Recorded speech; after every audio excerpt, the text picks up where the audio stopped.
Hello, and welcome to my little music vlog of progress of an RPG I've been developing on my own. I didn't have any programming experience before doing this, and I wouldn't say that I have much now, but I'm getting there. The idea is basically that instead of magic, you have music abilities that you use as skills. So you play songs that summon the elements. So in this first town, you actually learn fire. There are some fun little mini games that you can do that have your fire move in there. Try not to kill this dog. Don't kill the dog. Anyway, there's little mini games like that that just gain you XP. And in each section of the game, there's a music academy where you actually learn a little bit about music. So real things about music, how to read music, and there's little practices and mini games you can use to build your skills. So what I wanted to do was have a game where instead of just your character earning XP and leveling up, you, the player, actually are going to level up because your reading ability will increase. So if you make a mistake, Try again. it helps you out. You learn how to read music as you go through the piece. As you go through the game. And the pieces too, I suppose. These are the pieces I was thinking about. A really important part I wanted to have as part of the game is sheet music being like an item, having things you can collect, ways you can learn XP, ways you can earn money by completing pieces and practicing the things you learn through the game. So this piece is a little bit further on through the game when you'd learn a little bit more, and if you make a mistake, it makes a terrible noise, just like in real life. You can use your nature song to grow some crops and affect the world around you. Sometimes that's a way to get through an actual quest. So here we go, grown a few crops here. And you can also use an ice ability to get across bodies of water. Like over here, you can change the terrain as well. Where are we? Frost song. So you can go across little areas. When you step off it, it goes back to normal water. So that's when you have to use your ability again to get out of that area. I designed a fun little fishing game where you've got to wait for the note that it wants. So it wants the note C. There it is. When it comes up, only then can you pull the line and you'll actually catch a fish.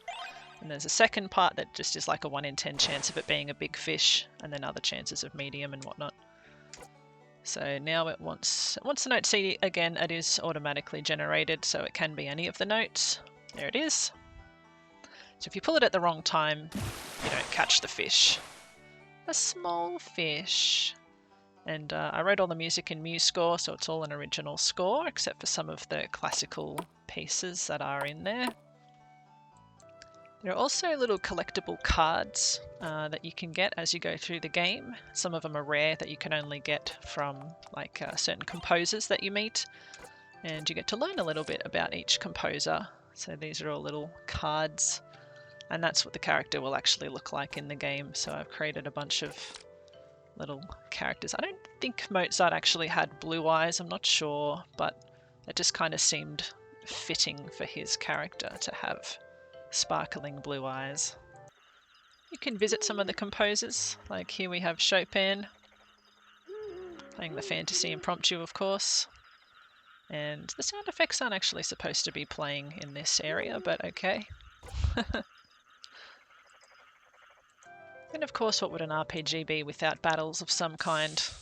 So in this game, the idea is that you are dueling people, so you're not really trying to kill them as such, though there are actually monsters in the game that will try to kill you, and you use your music abilities on them.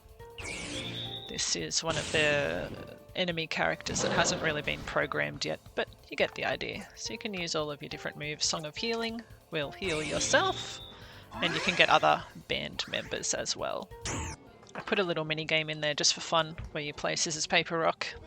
I'm gonna verse this dude.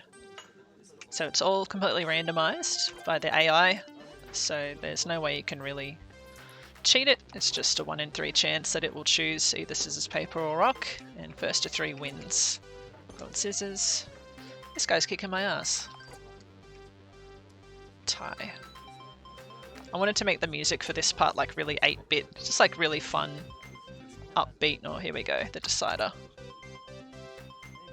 Oh, god damn it. Oh well, I guess I lost my 40G. There's a few different ways you can earn money. You can do some tutoring, you can do some gigs. So I'm going to help this kid study, and his grandma is going to give me 10 gold for every answer we get right. So we're on a timer, so you just do as much as you can. So it's not an infinite money hack because you can actually only do it twice. And as you go through the game, well, just pick A every time, why don't you? It is randomized, trust me, but sometimes, I mean, there's only 4 to choose from. Sometimes you'll get the same one in a row. But it's a good way to really solidify the knowledge for students to really actually practice reading music in a fun way.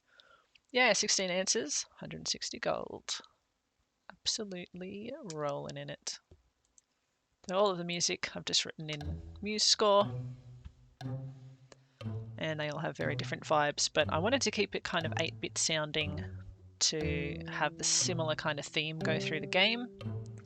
So it's like Concrete Cabin. Dante's Peak is a cute one. It's like a sleepy village town, a bit like a lullaby. Cafe a Treble, it's a little bit more of a jazzy bluesy.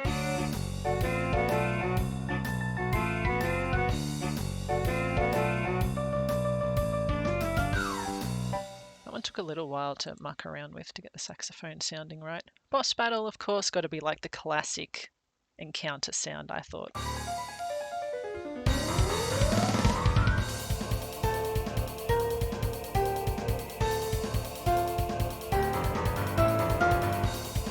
Yeah, it had to have a bit of a vibe to it, I thought.